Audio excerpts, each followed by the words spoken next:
Good morning everyone, welcome to my channel bio by DS. আশা করি সবাই ভালো আছো, সুস্থ আছো। আজকে আমি পেডিগ্রি চার্ট সংক্রান্ত অ্যানালিসিসের যে পার্টটা নিয়ে উপস্থিত হয়েছি, দ্যাট ইজ পার্ট 5। এবং এই পার্ট 5-এ আমি যেটা ডিসকাস করব, that is pedigree chart analysis about the genetic trait widow's peak. Widow's peak ব্যাপারটা কি? উইডোজ পিক আমি তোমাদের ছবিও দেখাবো। এইখানে আমাদের যে মাথার যে হেয়ার আছে না, হেয়ারের সামনের দিকটা দেখো, আমারও উইডোজ পিক আছে। এই যে এই ভি মতো যে রিজিয়ানটা, এই রিজিয়ানটাকেই বলা হচ্ছে উইডোজ পিক। ওকে, তো ছবিও তোমরা দেখতে পাবে, ছবিতেও মানে আমি মানে পুরো দেখিয়েছি। তো উইডোজ পিক হিউম্যান পপুলেশনে দেখা যায়। সবারই যে উইডোজ পিক থাকবে এমন কোথাও নেই আর কি। তো এই উইডোজ পিক ক্যারেক্টারটা জেনারেলি ডিনোট করা হয় ক্যাপিটাল ডাব্লিউ প্লাস। আর সবার যে উইডোজ পিক থাকবে তা তো নয়, অর্থাৎ কারু কারু চুলের রেখা এখানটা স্ট্রেট হয়, এই কপালের দিকে চুলের রেখাটা স্ট্রেট হয়। তো সেক্ষেত্রে ওটা হচ্ছে প্রচ্ছন্ন জিন বা রিসেসিভ জিন, যেটাকে শুধুমাত্র ডাব্লিউ দিয়ে ওটাকে ডিনোট করা হয়। তো উইডোজ পিক সংক্রান্ত যে পেডিগ্রি চার্ট গুলো, সেগুলোকে তোমাদের দেওয়া থাকবে এবং তোমরা সেটাকে দেখে বুঝতে হবে এটা অটোজোমাল না সেক্স লিঙ্কড, ডমিনেন্ট না রিসেসিভ। ওকে, তো চলো তোমাদের বুঝিয়ে নেওয়া যাক। ডিসক্লেমার একটা দিয়ে রাখছি, সেটা হচ্ছে এই সংক্রান্ত যে ছবিগুলোকে ডাউনলোড করতে হয়েছে বা যে ছবিগুলোকে তুলতে হয়েছে, সেগুলো বিভিন্ন বই থেকে এবং ইন্টারনেটে বিভিন্ন সাইট থেকে আমাকে ডাউনলোড করতে হয়েছিল বা তুলতে হয়েছিল। ওকে, এই ডিসক্লেমারটা আমি দিয়ে রাখলাম। তো চলো আর বেশি কথা না বাড়িয়ে উইডোজ পিকের যে পেডিগ্রি অ্যানালিসিস, সেই ব্যাপারটা টোটাল বুঝে নেওয়া যাক এবং তারপরে আমি প্লাস ডিসকাশনে আসছি। চলো আজকে তোমাদের তাহলে আমি দেখাই মানুষের উইডোজ পিক সম্পর্কিত জিনগত বৈশিষ্ট্যের পেডিগ্রি অধ্যয়ন, অর্থাৎ analysis of pedigree of genetic trait widow's peak. এর আগের যে 4টে ভিডিও আমি দেখিয়েছি, তার মধ্যে 3টে ভিডিওতে আছে রোলিং টাং, ব্লাড গ্রুপ এবং মানুষের যে ইয়ার লোব, অর্থাৎ ফ্রি বা অ্যাটাচড ইয়ার লোব, সেই সংক্রান্ত যে পেডিগ্রি চার্টগুলো। তবে ফার্স্ট যে ভিডিওটা আছে পার্ট 1-এর, সেইটাকে আমি তোমাদের দেখতে বিশেষভাবে অনুরোধ করব, একটাই কারণে যে বৈশিষ্ট্য গুলো কোনটা পেডিগ্রি চার্ট দেখে কোনটা অটোজোমীয় বৈশিষ্ট্য, কোনটা সেক্স লিঙ্কড অর্থাৎ এক্স ক্রোমোজোম লিঙ্কড বা কোনটা ওয়াই লিঙ্কড, ঠিক আছে, আবার কোন বৈশিষ্ট্যটা ডমিনেন্ট, কোন বৈশিষ্ট্যটা মানে রিসেসিভ, এই জিনিসগুলো ওই পার্ট 1-এর ভিডিওটাতেই বলা আছে। ওইটা যদি বুঝতে না পারো, যা দেখাবো এইগুলো, সেইগুলো কিন্তু তোমাদের কিন্তু বুঝতে পারবে না, মানে পুরো ব্যাপারটাই তোমরা বুঝতে গিয়ে সে আরো ঘেটে যাবে। তো ওইটাকে আমি দেখতে তোমাদের বারবার ওই জন্য অনুরোধ করব। ওকে, তো চলো। হ্যাঁ, এবং এর মানে এই ভিডিওর ডেসক্রিপশন বক্সে, এই ভিডিওর শেষে ওই যে বাকি 4টে ভিডিও, তার মানে লিঙ্কটা দেওয়া থাকবে এবং তোমরা সেখান থেকে যারা স্কিপ করে গেছে, ওগুলো দেখোনি, তারা দেখে নিতে পারো।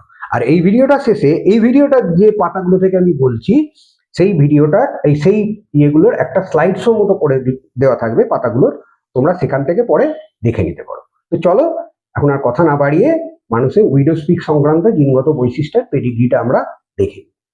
উইডোজ পিক ব্যাপারটা আগে কাকে বলে সেটা আগে ভালো করে দেখে নাও। ছবিটা দেখো, এখানে একটা পুরুষ এবং একটা মহিলাকে দেখা যাচ্ছে এবং এদের মাথার সামনেটা খেয়াল করো, এই জায়গাটা, এইটা এবং এই জায়গাটা, ঠিক আছে। দেখো কপালের যে রোমের রেখাটা আছে, মানে মাথায় আমাদের চুল থাকে, মাথা থেকে তো কপালের দিকে খানিকটা নামে, কপালের এই রোমের রেখাটা একটা ভি আকৃতির শেপ নিচ্ছে, ঠিক আছে। This is called widow's peak. সবার কিন্তু এটা দেখা যাবে না, কারণ কারণ দেখবে এই জায়গাটা স্ট্রেট, মানে এই লোমের রেখাটা এখানটা স্ট্রেট, কিন্তু এই যদি ভি আকৃতি নেয়, তো দ্যাট ইজ উইডোজ পিক। ওকে, তা এবার একটা পেডিগ্রি অ্যানালিসিস করে দেখা যাক যে এই মানে উইডোজ পিক বৈশিষ্ট্যটা কি ধরনের, অটোজোমাল না সেক্স লিঙ্কড, প্রকট অর্থাৎ ডমিনেন্ট না প্রচ্ছন্ন বা রিসেসিভ। চলো পেডিগ্রি অ্যানালিসিসের মাধ্যমে এটা বুঝে নেওয়া যাক। এবারে উইডোস্পিকের পেডিগ্রি অ্যানালিসিসটা, একটা পেডিগ্রি চার্ট দেখিয়েছে, এটা হচ্ছে পেডিগ্রি চার্ট আর এটা হচ্ছে তার অ্যানালিসিস। ঠিক আছে, তো এইটা তোমরা পেডিগ্রি চার্টটা ভালো করে বোঝো, তারপরে অ্যানালিসিসটা দিয়ে আমি ভালো করে বুঝিয়ে দিচ্ছি। এখানে দেখো তিনটে জেনারেশন দেখিয়েছে, জেনারেশন 1, জেনারেশন 2 আর জেনারেশন 3, এবং এটারই অ্যানালিসিস এইখানে করেছে। এখন জেনারেশন 1, 2 এবং 3 মিলিয়ে 5, 10, 11 জন টোটাল সদস্য সংখ্যা। ওকে, এখানেও তাই, এটা একই অ্যাকচুয়ালি চার্ট। 11 জন সদস্যের মধ্যে টোটাল 7 জন তোমার অ্যাফেক্টেড। এখানে অ্যাফেক্টেড বলতে একটা কথা বলে রাখি, সবসময় তো মনে করবে না যে অ্যাফেক্টেড মানে রোগগ্রস্ত। এখানে অ্যাফেক্টেড মানে বলতে চাইছি যে যার মধ্যে ওই জিনটা প্রকাশ পাচ্ছে, অর্থাৎ জিনটার ফেনোটাইপিক ক্যারেক্টারটা যার মধ্যে প্রকাশিত হচ্ছে, তাকেই এখানে অ্যাফেক্টেড বলছি। ওকে, সবসময় রোগ নয়, উইডোস্পিকটা কোনো রোগ নয়। ওকে, তো যাই হোক, এখানে দেখা যাচ্ছে টোটাল 7 জন অ্যাফেক্টেড। 7 জনের মধ্যে 3 জন হচ্ছে পুরুষ এবং 4 জন হচ্ছে মহিলা। ঠিক আছে, এবার উইডোস্পিকের ক্ষেত্রে দেখো এখানে দিয়ে দিয়েছে যে উইডোস্পিক বৈশিষ্ট্যটার জন্য দায়ী যে ডোমিনেন্ট অ্যালিল বা প্রকট অ্যালিল, সেটাকে ডিনোট করা হয় W+ দিয়ে, আর রিসেসিভ যে অ্যালিলটা সেটাকে বা প্রচ্ছন্ন বৈশিষ্ট্য বহনকারী যে অ্যালিলটা তাকে প্রকাশ করা হয় W দিয়ে। তাহলে এ যে অ্যাফেক্টেড বলছে, তাহলে এর দুরকম হতে পারে ব্যাপার। আইদার দুটোই W+ করে আছে, মানে হোমোজাইগাস, তো যার জন্য দুটো ক্রোমোজোমেই W+W+ করে জিন থাকতে পারে, বা একটা ক্রোমোজোমে W+ থাকতে পারে, একটা ক্রোমোজোমে আছে W। তো এইখানে ওরা যেটা ধরেছে সেটা হচ্ছে W+W, অর্থাৎ হেটারোজাইগাস। আর এর তো উইডোস্পিক নেই, অতএব দুটোই স্মল w, হোমোজাইগাস। এবারে এদের যখন ক্রস হলো, ক্রস হয়ে এদের সন্তান উৎপন্ন হয়েছে 4টে, এ কিন্তু আসছে বাইরে থেকে।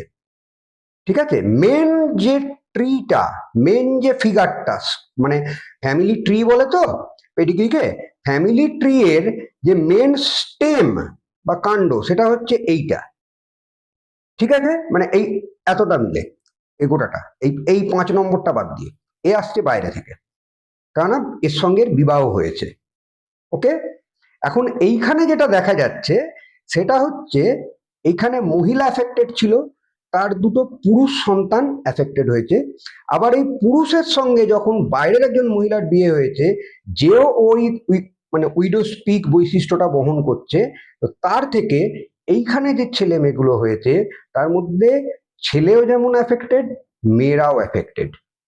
অর্থাৎ এর থেকে বোঝা যাচ্ছে যেহেতু জেনারেশনের মধ্যে ছেলে মেয়ে দুটোই আছে, মানে অ্যাফেক্টেড পার্সন, ছেলে মেয়ে দুটোই দেখাচ্ছে, অতএব এটা অটোজোমাল।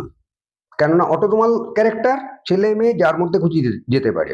তবে হ্যাঁ, প্রবাবিলিটির ব্যাপার থাকে, হয়তো এখানে 4টেই ছেলে হলো, হতেই পারে, বা 4টেই মেয়ে হলো, সেও হতে পারে, কেননা ছেলে হবে না মেয়ে হবে এটা তো বলা যায় না। তবে যদি এইরকম হয় তাহলে দেখা যাবে যে ছেলে আর মেয়ে উভয়ের মধ্যেই অটোজোমাল ক্যারেক্টার কিন্তু প্রকাশ পাবে। ওকে, এইটা এবারে অটোজোমাল তো বোঝা গেল, এইটা এবার ডমিন্যান্ট না রিসেসিভ। দেখো এইটা ডমিন্যান্ট টাইপ। কেন? উইডোস্পিক অর্থাৎ W+, এটা যেটা দেখিয়েছে, যদি ডমিন্যান্ট হয় তাহলে প্রত্যেকটা জেনারেশনেই কারুর না কারুর মধ্যে থাকবে।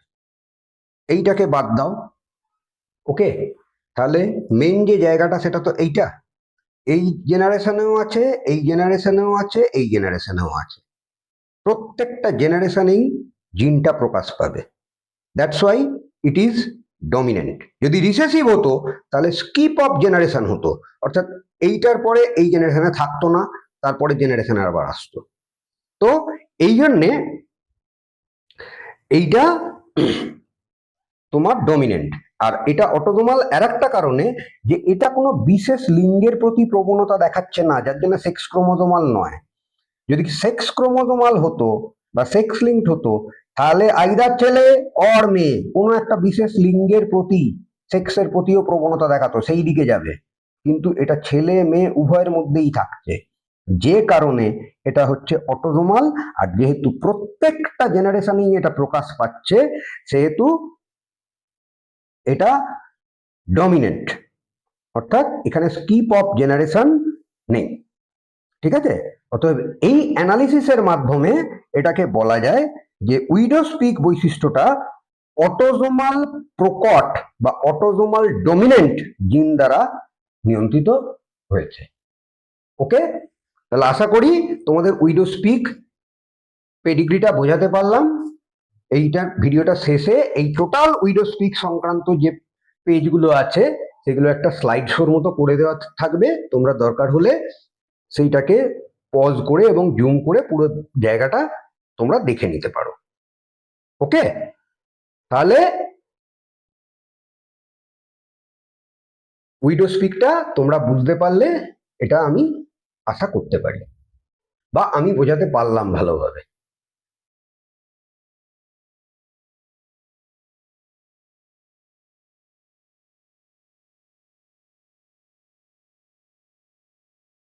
তো তোমরা দেখতে পেলে উইডোজ পিক যে ছবি দুটো দেখালাম কিরকম দেখতে হয় উইডোজ পিকটা। আমি নিজের ক্ষেত্রেও, নিজের মাথার চুলের ক্ষেত্রে দেখিয়ে দিয়েছি ছবিটা কিরকম হয় উইডোজ পিকের। তো এটা হচ্ছে অটোজোমাল ডমিনেন্ট। অটোজোমাল কেন সেটাও বললাম পেডিগ্রি চার্ট বোঝানোর সময়, এবং ডমিনেন্ট কেন সেটাও বলেছি। ওকে, তো এই ক্যারেক্টারটা কিন্তু প্রত্যেকটা জেনারেশনে আসবে এবং মেল ফিমেল দুটো ক্ষেত্রেই আসবে, কোনো জেন্ডার বায়াসনেস নেই, কোনো লিঙ্গের প্রতি এই বিশেষভাবে প্রবণতা দেখাবে না, যেহেতু প্রত্যেকটা জেনারেশনের মধ্যেই আসছে এটা। অতএব এটা হচ্ছে অটোজোমাল ডমিনেন্ট বা অটোজোমীয় প্রকট বৈশিষ্ট্য। তো আশা করি তোমরা বুঝতে পারলে পেডিগ্রি চার্টটা। হ্যাঁ, তবে এক্ষেত্রে বলে রাখি ওই পেডিগ্রি চার্ট ফার্স্টে যেটা আছে ওইটাই কিন্তু তোমাদের দেবে, সেকেন্ডটা কিন্তু দেবে না। হয়তো শুধু চার্টটা দিয়ে দিল, সেটা হয়তো উইডোজ পিক বলাও নেই, তোমাদের হয়তো বলতে হবে যেটা অটোজোমাল না সেক্স লিঙ্কড, ডমিনেন্ট না রিসেসিভ, এই হিসেবে হয়তো দেবে। ওকে, তো যা দেখানোর এবং বোঝানোর তো বুঝিয়ে দিয়েছি, তোমরা তো ভিডিওটা দেখছো, পুরো ভিডিওটা যদি স্কিপ না করে ভালো করে দেখো তোমরা, তাহলে যে কথাগুলো আমি বলেছি সেটাও যদি মনে রাখো, তাহলে সেইটা কিন্তু তোমাদের ভবিষ্যতে পরীক্ষার সময় তো কাজে দেবে। শুধু প্র্যাকটিক্যাল পরীক্ষা নয়, থিওরি পরীক্ষাতেও কাজে দেবে, এবং প্র্যাকটিক্যাল পরীক্ষা ভাইভাতেও কিন্তু তোমাদের অনেকটা কাজে দেবে। তো আশা করি ভিডিওটা তোমাদের ভালো লেগেছে এবং গত ভিডিওগুলো ভাল লাগবে। তবে হ্যাঁ, এক্ষেত্রে বলে রাখি এই সমস্ত পেডিগ্রি চার্টের যতগুলো আমি অ্যানালিসিস করে বোঝাচ্ছি, ফার্স্ট পার্টের ভিডিওটা কিন্তু মোস্ট ইম্পর্টেন্ট। ওটা যদি বুঝতে না পারো মেন ক্যারেক্টার গুলো একটা পেডিগ্রি চার্টে কি কি হয়, তাহলে কিন্তু বাকিগুলো কিন্তু কেন হচ্ছে কি হচ্ছে তোমরা ঠিকঠাক ধরতে পারবে না। ওকে, তো ওই ভিডিওটা দেখার জন্য আমার বিশেষভাবে অনুরোধ থাকবে তোমাদের সুবিধের জন্যই। ভিডিওটা যদি ভালো লেগে থাকে তাহলে একটা লাইক এন্ড সাবস্ক্রাইব করো, সাবস্ক্রাইব করে নোটিফিকেশন বাটনটা অন রেখো, কেননা পরপর যে ভিডিওগুলো আসবে সেক্ষেত্রে কিন্তু তোমাদের নোটিফিকেশনটা যাবে, কারণ 11-12 সব প্র্যাকটিক্যালের ভিডিওগুলোই আমি করবার চেষ্টা করছি এবং পরপর দেওয়ারও চেষ্টা করছি। তোমাদের বন্ধু বান্ধবদের সঙ্গে শেয়ার করো, তারাও যদি না জানে তারাও খানিকটা উপকৃত হবে। তাদেরকে সাবস্ক্রাইব করতে বলো আর নোটিফিকেশন বাটনটা অন রাখতে বলো। অন্য কিছুর জন্যই নয়, আমার অন্য কোনো উদ্দেশ্য নেই, খালি মাত্র তোমরা যাতে উপকৃত হও সেটাই হচ্ছে আমার একমাত্র উদ্দেশ্য, যাতে তোমাদের পরীক্ষার সময় নার্ভাসনেস না আসে। ওকে, তাহলে আজকের মতো এই পর্যন্তই থাক, আজকে রাখি। পরের দিন উপস্থিত হব এই পেডিগ্রি চার্ট অ্যানালিসিসের লাস্ট পার্ট 6 নিয়ে, যেটা হচ্ছে কালার ব্লাইন্ডনেস। আজকের মতো তাহলে এই পর্যন্তই থাক, আজকে রাখি। Good night, by.